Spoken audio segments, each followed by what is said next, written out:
నమస్తే. Welcome to our channel. నేను విశాల్ని. నేనే రాజు నేనే మంత్రి అంటున్న చెవిరెడ్డి భాస్కర్ రెడ్డి లిక్కర్ స్కామ్‌కు సంబంధించి ఇక సిట్టి విచారణలో ఆయన ఎవరెవరితో ఫోన్‌లో మాట్లాడింది, ఎవరెవరు ఇంకా కాంటాక్ట్‌లో ఉన్నారు. ఇక ఈ పేర్లన్నీ కొత్త పేర్లు కూడా వెలుగులోకి వచ్చే అవకాశం ఉందని మనకి సిట్టు ద్వారా వచ్చే సమాచారం. అయితే ఇక చెవిరెడ్డి భాస్కర్ రెడ్డి నిజాలు ఒప్పుకుంటే ఇక వైసీపీ నేతల్లో కూడా భయం మొదలైపోయింది. ముఖ్యంగా క్యాడరే వణికిపోతుంది. ఈ అంశాలను చర్చించే ముందు స్టూడియోలో ఉన్నారు ప్రముఖ రాజకీయ విశ్లేషకులు అడుసుమల శ్రీనివాస్ గారు ఉన్నారు.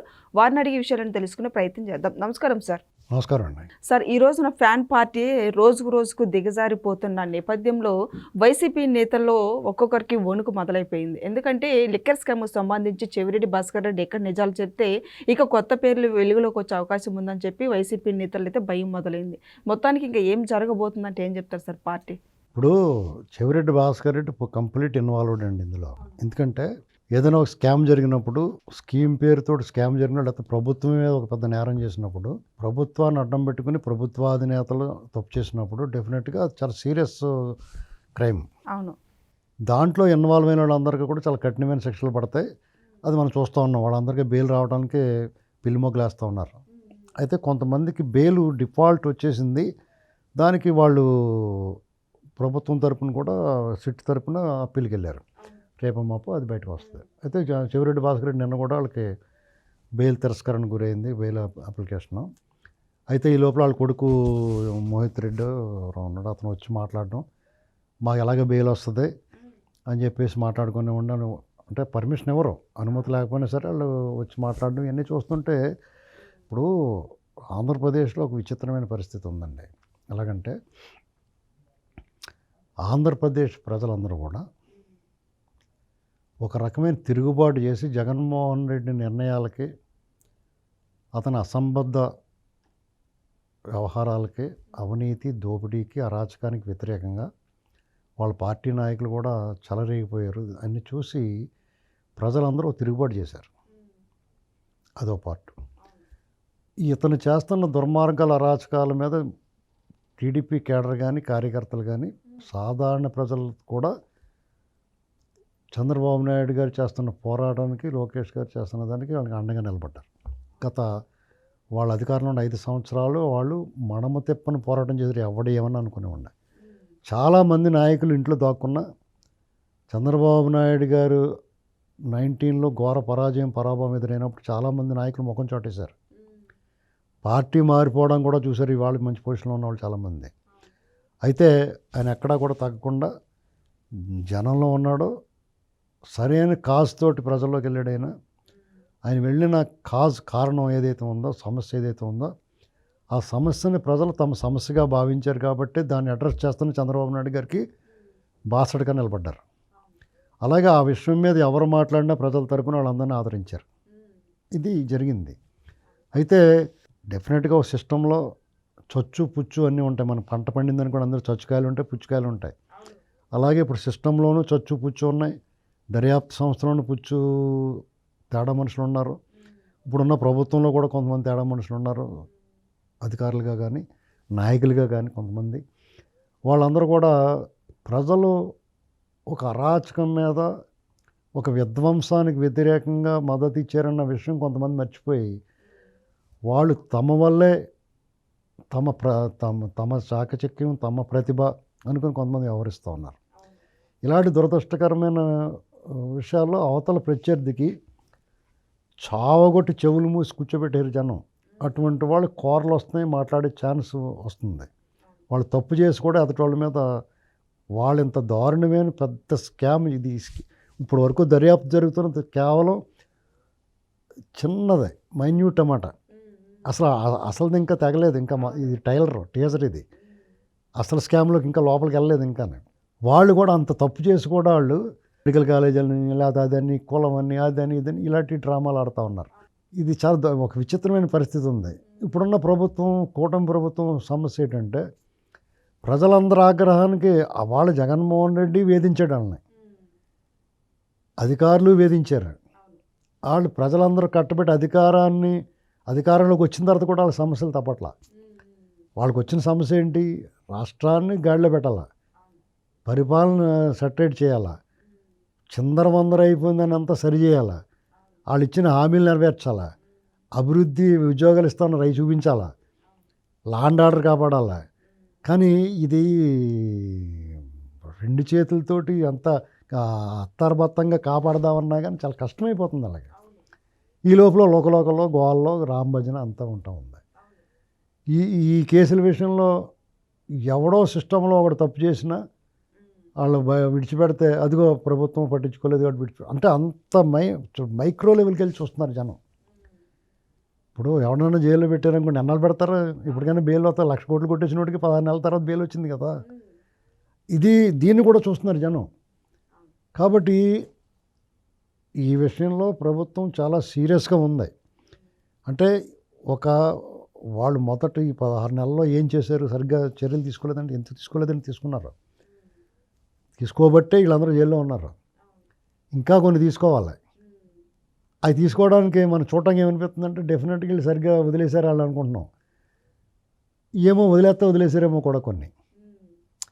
ఎందుకంటే మనకి బయట నుంచి చూసేవాళ్ళకి ఒకలా కనపడితే లోపల నుంచి చూసేవాళ్ళు ఒకలా. కానీ వాళ్ళ మీద అభాండాలు అపనిందలు పడుతున్నప్పుడు ఆ అభాండాలు అపనిందలు మమ్మల్ని అనవసరంగా అపనిందలు వేస్తున్నారనేటువంటిది అది ప్రూవ్ చేసుకోవాల్సిన బాధ్యత కూడా వీళ్ళ మీద ఉంది.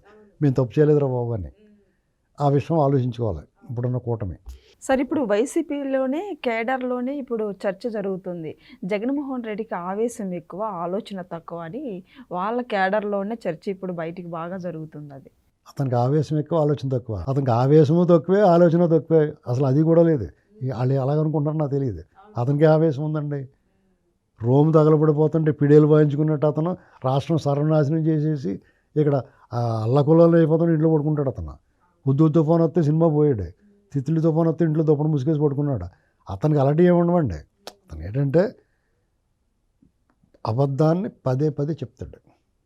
ఆ విషయంలో అస్సలు సిగ్గుపడ్డా. ఎందుకంటే హైటెక్ సిటీ వాళ్ళ నాన్న కట్టాడని చెప్తుండే, శంషాబాద్ వాళ్ళ నాన్న కట్టాడని చెప్తుండే, రింగ్ రోడ్ వాళ్ళ నాన్న కట్టాడని చెప్తాడు. అసలు జిఎంఆర్ ఆయన అడిగితే చెప్తారు శంషాబాద్ ఎయిర్పోర్ట్ గురించి ఏం జరిగింది, ఏంటి, అది ఎలా వచ్చింది, అసలు దాని ప్రపోజల్ ఎవరు, గ్రీన్ ఫీల్డ్ ఎయిర్పోర్టా ఇలాంటి అది వాళ్ళు చెప్తారు. వాళ్ళు అడిగితే చెప్తారు. ఇప్పుడున్న తరానికి ఏమవుతుంది చెప్పమంటారా? ఇప్పుడు మీరు ఉన్నారు 25 ఏళ్ళు 20 ఏళ్ళు 30 ఏళ్ళు ఉంటాయి. మీకు అది చెప్పింది నిజమనుకుంటారు. మీకు అదే మైండ్లో రిజిస్టర్ అవుద్ది. కరెక్ట్గా ఇవన్నీ జరిగి 25 ఏళ్ళు పైన అయిపోయింది, 20 ఏళ్ళు అయిపోయింది. మీకేం తెలుస్తుంది దీని గురించి? మీ చిన్నపిల్లల కింద ఉంటారు. అప్పుడు మీ మైండ్లో వీడు చెప్పే అబద్ధాలు రిజిస్టర్ అవుతూ ఉంటాయి. దాన్ని సమర్థవంతంగా తిప్పుకొట్టి యంత్రాంగాన్ని వీళ్ళు రెడీ చేసుకోలేదు అనిపిస్తుంది నాకు. లేదా ఇప్పుడున్న నాయకుల్లో ఉదాసీనత, మన పదవులు వచ్చినా మనకి ఎందుకులే మాట్లాడడం అనుకుంటున్నారు. మాకు అర్థం అవట్లా చాలామంది. ఎందుకంటే గతంలో ఎమ్మెల్యేలు, మంత్రులు, ఒక స్థాయి ఉన్న లీడర్లు అందరూ కూడా పత్రికాముఖంగా మా ఛానల్స్లోకి వచ్చి మాట్లాడి వాళ్ళ పార్టీ స్టాండ్ని, పార్టీ చేస్తున్న దాన్ని, చేయబోతున్న దాన్ని, మంచి చెడు రెండు మాట్లాడేవారు. ధీటుగా సమాధానం చెప్పేవారు. ఇవాళ అది కరువు అయిపోయింది. దానివల్ల కూడా వాళ్ళు మాట్లాడుతూ ఉంటారు. ఎప్పుడైతే కూడా అది ప్రతిపక్షంలో ఉన్నవాడు అబద్ధం ఆడినా, నిజం చెప్పినా వాళ్ళ వాయిస్ జనంలోకి వెళ్తుంది, ఆసక్తిగా ఆలకిస్తారు. మీకు ఎప్పుడైతే అద్దాల మేడలో ఉన్నవాడు ఇంకా ఇప్పుడు అందలం ఎక్కినోడి మీద అసూయ ఉంటుంది అందరికీ, వాళ్ళ మనుషులకే అసూయ ఉంటుంది. కాబట్టి వాళ్ళ మీద ఎదుటి ఏదైనా మాట మాడితే వీళ్ళు మానసికంగా ఆనందిస్తూ ఉంటారు. ఈవెన్ ఇప్పుడు కూటమిలో ఉన్నవాళ్ళు కూడా జగన్మోహన్ రెడ్డి విమర్శించడం కూడా లోపల లోపల ఆనందించే వాళ్ళు ఉంటారు కొంతమంది. ఎందుకంటే వాళ్ళకి మిఠాయి పొట్టలు అందదు కదా. ఇంకోళ్ళకి ఎవరికో పదవి వచ్చి ఉంటుంది, వీళ్ళకి రాదు, వీళ్ళకి బాధ ఉంటుంది. ఇలాంటివి అనమాట. కాబట్టి ఇప్పుడు చెవిరెడ్డి భాస్కర్ రెడ్డి లేకపోతే వాళ్ళ కొడుకు క్యాడర్గా గజగజ వణికేస్తున్నారంటే వాళ్ళు ఇంకా దాచుకోవాలి కొన్నాళ్ళు, ఇంకా ఎక్కువ వణికి రోజులు ఉన్నాయి ఇంకా. ఎందుకంటే జగన్మోహన్ రెడ్డి సరిదిద్దుకోలేని తప్పులు చేశాడు, వెనక్కి తీసుకోలేని మాటలు మాట్లాడాడు. ఏమండి, దీన్ని సరిచేయలేనంత విధ్వంసం చేశాడు. అన్నిటికీ మంచి ప్రజల్లో భయం పెట్టాడు. ఆ భయాన్ని దాన్ని తొలగించే బాధ్యత అతనే తీసుకోవాలి. అతను రేపు రాజ్యాధికారంలో 2.1 నేను వస్తున్నాను అంటున్నాడు కదా. నువ్వు వచ్చి కూడా ఎలా మాట్లాడాలో ఏం చేయాలో నీకు ఇప్పటికీ అర్థం అవ్వలేదు. అసలు నువ్వు ఎందుకు ఓడిపోయావు నీకు తెలియదు. ఈవీఎంలు మూలపోయాం అలా పోయామంటే నీకు అసలు మినిమం నాలెడ్జ్ లేదు, నీకు అవగాహన లేదు. నువ్వు చేసిన పనికిమాలిన పనుల వల్ల నువ్వు ఓడిపోయావనే విషయం నీకు అర్థం అవునప్పుడు రేపు వద్ద అన్నీ సరి చేసుకునే అవకాశం నీకు ఎందుకు ఉంటుంది? ఇప్పుడు ఏదైనా పార్టీ ఏం చేస్తుంటే వాళ్ళు ఎందుకు ఓడిపోయి చూసుకుంటారు, ఇక్కడ తప్పు చేసాం, పలానా వాళ్ళని మనం నిర్లక్ష్యం చేసాం, వాళ్ళని సరి చేసుకోవాలి, వాళ్ళకైనా వాళ్ళ తరపున పోరాడాలి, లేకపోతే వాళ్ళ తరపున మాట్లాడాలి అనేటువంటిది తెలుసుకుని మాట్లాడితే ఆ వర్గాలు నీకు దగ్గర అవుతాయి. అంతేగా నువ్వు ఇప్పటికీ కూడా నువ్వు ఇంకా భయపెట్టేలాగా నేను వస్తే నీ సంగతి చూస్తానన్నట్టు మాట్లాడితే ఓరు బాబు ఈయన రానివ్వకూడదురా బాబు అనుకుంటారు. అది సులువు అవుతుంది వీళ్ళకి కూటమికి. పైగా కూటమిలో ఆ రెండు పార్టీలు విడదీయడానికి ట్రై చేస్తున్నావు. అది స్పష్టంగా అందరికీ అర్థమైపోతుంది. నీ వ్యూహం అంటే అది నీ మెదడులో ఉండాలి, అమల్లో ఉండాలి. నువ్వు చెప్పేలా ఉండకూడదు. నువ్వు చెప్తున్నావు నువ్వు విడిపోవాలన్నట్టుగా నువ్వు ప్రతిరోజు మాట్లాడుతున్నావు, జనాలకు అర్థమైపోతుంది. నీ జనాలకి నువ్వు వీళ్ళని ఎడదీయడానికి ప్రయత్నం చేస్తున్నావు అర్థమైంది అనుకోండి, వాళ్ళు విడిపోయినా నువ్వేం చేయలేవు. అది గుర్తుపెట్టుకోవాలి.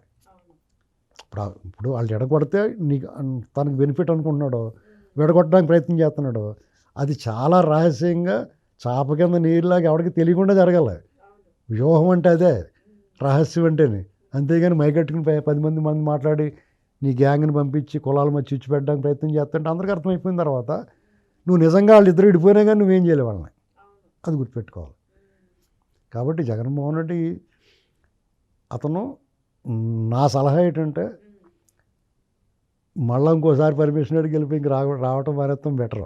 నేను మొన్నే మానేస్తాడు అనుకున్నాను. 50% మళ్ళీ ఎందుకు వచ్చాడు ఏమో మిగిలిపోయినాయి ఇక్కడ, ఇంకేమో ఉండిపోయిందేమో మూటలో, అవి పంపించేద్దామని వచ్చాడు అనుకుంటున్నాను నేను. అవన్నీ జాగ్రత్తగా పంపించేసి మీకు దండంరా బాబు అని చెప్పేసి, ఇప్పుడు దూకుడు సినిమాలో లాస్ట్లో ఆ విలన్ అంటాడు, నేను అన్నీ వదిలేస్తాను, నన్ను వదిలే బాబు నేను పోతాను అంటాడు కదా. అలాగే నువ్వు అలా పోతానంటే నా సలహా కూడా ప్రభుత్వం వదిలేంటారు బాబు, అలాంటి పావుని గట్ట పెట్టుకోకండి ఇక్కడ అని చెప్తాను నేను నన్ను అడిగితే. ఎందుకంటే శుభ్రంగా మేము పోయింది ఏదో పోయింది, మిగతా పని చేసుకుందాం అనుకుంటే ఆ దొబ్బిందైనా రికవరీ చేస్తే వెల్ అండ్ గుడ్, గ్రేట్. ఏంటండి ఇది ప్రజలకు మేలు జరుగుద్ది, ఖజానాకి జమ కడితే. ఆల్రెడీ కొంత సీజే ఉంది, ఆస్తులన్నీ కూడా దాన్ని లిక్విడ్ కింద మార్చేసి ప్రభుత్వానికి హ్యాండ్ ఓవర్ చేస్తారనుకోండి, ఈ పథకాలు గితకాలు ఇచ్చుకుంటారు, లేదంటే అభివృద్ధి చేసుకుంటారు. అతను కూడా నన్ను వదిలేండి బాబు అని కొంత కట్టేసిపోతే కూడా బెటర్. ప్రభుత్వానికి హ్యాండ్ ఓవర్ చేసి నన్ను వదిలేండి రా బాబు అంటే డెఫినెట్గా కొంత ఫోన్లేరా పోతే పోనండి అనుకుంటారు జనం. లేదా నువ్వు కంప్లీట్గా ఇప్పుడు చేస్తున్న దాన్ని సహకరిస్తాను, మీరు చేస్తున్నది బాగుంది, ఇంకా బాగా చేయండి అని దొబ్బుతూ ఉండాలని రోజుని. అసెంబ్లీకి వెళ్ళు, నువ్వు ఎమ్మెల్యేగా అవుతావు, అసెంబ్లీకి రావు, అసెంబ్లీకి రాకుండా అసెంబ్లీలో ఉన్న వాళ్ళని నువ్వు విమర్శిస్తావు, గట్టిగా మాట్లాడతావు, తాగొచ్చారు గట్ట అంటావు. ఏంటండి అసలు నువ్వు ప్రివిలేజ్ కమిటీకి పిలిపించాలి అతన్ని. స్పీకర్ గారిని నోటికొచ్చినట్టు మాట్లాడాడు అతను. స్పీకర్ గారు ఆయన పిలిపించాలా. అతను అసెంబ్లీకి సభ్యుడిగా రాకపోయినా కానీ దోషిగా రావాలా, నిలబెట్టాలి, శిక్షించాలి అతన్ని. ఇది జరగాలండి. ఇది జరిగితేనే దారిలో ఉంటాడు. ఎందుకంటే ఎవరినన్నా మారం చేసి వాడిని అల్లరపిల్లగాడిని కొంతవరకు స్వేర్ చేయాలి. తర్వాత ఇంకా వింటలేదనుకోండి, ముందు చెవిలో చెప్పాలి, టెప్ప మాడిపోద్దని. అప్పుడు కూడా వెళ్ళలేదనుకుంటే టెప్ప లాగాలి. సార్ మొత్తానికి మరి లిక్కర్ స్కామ్ సంబంధించి ఇంకేం అంతం లబ్ధిదారు కాడికి పోయే అవకాశం ఉందంటారా సరే? ఇప్పుడు సిట్టు దర్యాప్తు చేస్తున్న ఈ స్కామ్లో అంతిమ దోపిడీదారుడు, లబ్ధిదారుడు కాదు, అంతిమ దోపిడీదారుడితో సహా అందరూ లోపల పోతారు. ఎవరినే అతని వెనకాల హరిహర బ్రహ్మరుద్రాదులు వచ్చినా ఆపలేరు అతని అరెస్ట్ని. అతని వెనకాల ఎంత పెద్దోడు ఉన్నా కానీ ఈ మసిగొట్టును ముట్టుకోవడానికి ట్రై చేయడు, ఎందుకంటే ఆ మసాలకు అంటుకుంటుంది కాబట్టి. కొద్దిగా ఆలస్యం అవుతుంది. ఆ ఆలస్యం అవడానికి కూడా కారణం ఉంది. ఎందుకంటే రాష్ట్రంలో ఒక రకమైన పాజిటివ్ మూడ్ వస్తుంది.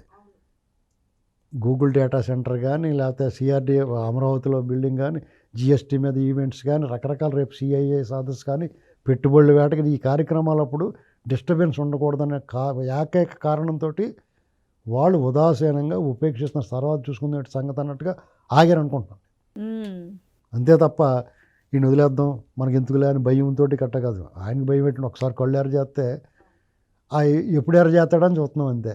Thank you sir. రైట్.